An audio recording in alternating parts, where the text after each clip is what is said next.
should start with telling people, for those who are not familiar with the Book of Enoch, where the Book of Enoch comes from.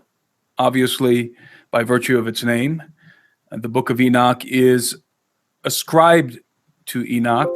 However, the content is ascribed to Enoch. However, it has been, it is generally accepted that the book is pseudepigraphic.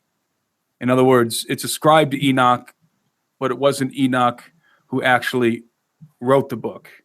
And I'm not sure about that. But definitely it is part of what we call the pseudepigrapha. So basically, the Bible doesn't really tell us too much about Enoch. What it does tell us about Enoch is intriguing and unfortunately vague. So it's exceedingly intriguing, but it's also extremely vague. We know that Enoch was the seventh from Adam.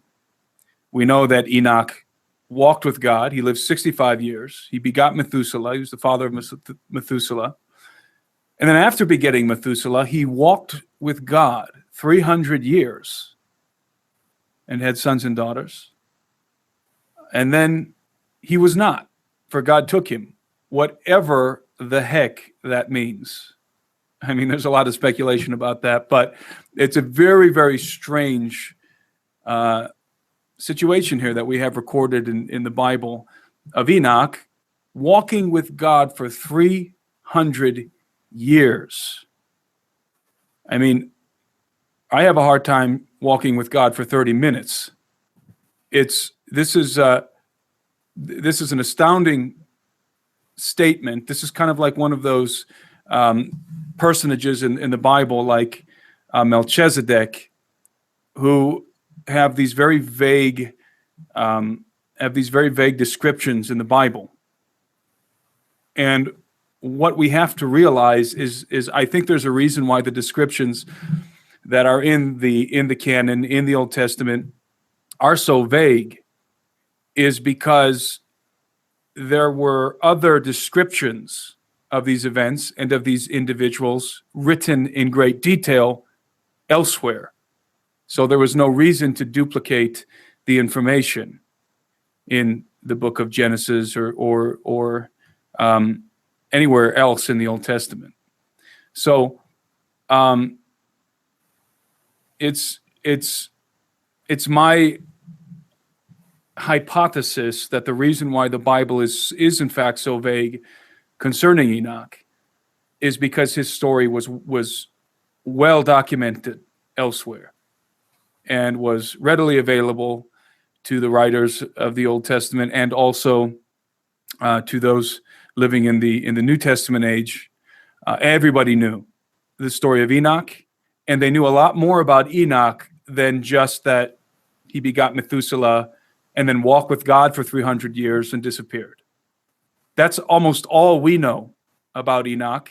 It's certainly not all they knew about Enoch. And again, when I say they, I'm referencing the New Testament era and then the Old Testament era. The Hebrews knew a lot more than we know about Enoch, and that to me is apparent. They knew a lot more.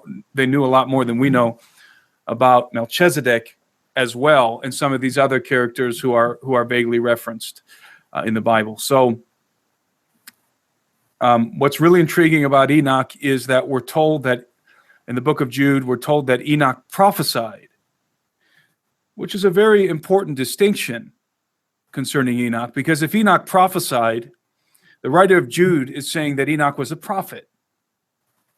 And in every case, what the prophets prophesied in the Bible, in the Old Testament, was written down. So it's logical to assume that if Enoch was a prophet and he prophesied, that his prophecy was written down. And furthermore, I think we can infer that if his prophecy was written down and we have an ancient manuscript called the Book of Enoch, then it's very likely that is in fact his prophecy or a work which contains his prophecy. So it's right off the bat, given the little that we know about Enoch in the Old Testament, but apparently the knowledge that other biblical figures, Old and New Testament biblical figures, seem to have concerning Enoch. And moreover, the fact that he prophesied, and it's recorded word for word, a portion of his prophecy in the book of Jude. All of this leads me to what I believe is the unassailable conclusion that the book of Enoch is a true testimony of the prophecy of Enoch for several reasons. First of all, it's important to understand that there are actually three versions of the book of Enoch, and the person of Enoch is and has been throughout history been greatly obscured. There's a lot of mythology surrounding Enoch, even in the occult. Enoch is a very important figure in the world of the occult. Many people are familiar with Enochian magic, the Enochian tablets. Dr. John Dee, who created the Enochian language, apparently through intercourse with some kind of spiritual entities, demonic or angelic entities, created a system of writing and so forth, which he apparently was in possession of some kind of text relating to Enoch, from which he derived this Enochian language, which I believe comes from the second and third editions of the Book of Enoch. I shouldn't say editions, I should say versions, second and third versions of Enoch, because there are three. The first version of Enoch is called the Ethiopic Enoch, the Ethiopic version of Enoch. And this version of Enoch was indisputably written long before the birth of Christ. This is my copy of First Enoch. This is the R.H. Charles translation, directly from the Ethiopic, but also with additives from the Greek and Hebrew. It has the Greek and Hebrew fragments where they differ from the Ethiopic text. So this is a really good translation of the Book of Enoch. It shows you where the different manuscripts of First Enoch, this is First Enoch, where the different manuscripts differ. It shows you what the translations are. And so I highly recommend this version, the R.H. Charles translation. We know for a fact, in fact, most scholars agree. There are a few that dissent this position, but they don't have a leg to stand on. The vast majority of scholars agree that First Enoch, this manuscript here, dates from at least 300 BC, if not much earlier. And some of them believe that this could have possibly been the very first thing ever written down by the human race, which is what I subscribe to. I think this was the very first tome ever compiled by a human being.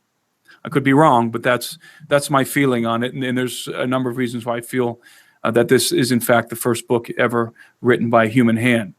The content of First Enoch is Christ-centric.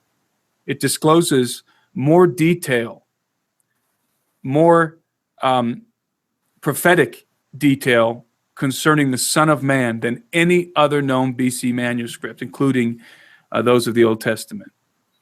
The other two versions of Enoch are esoteric.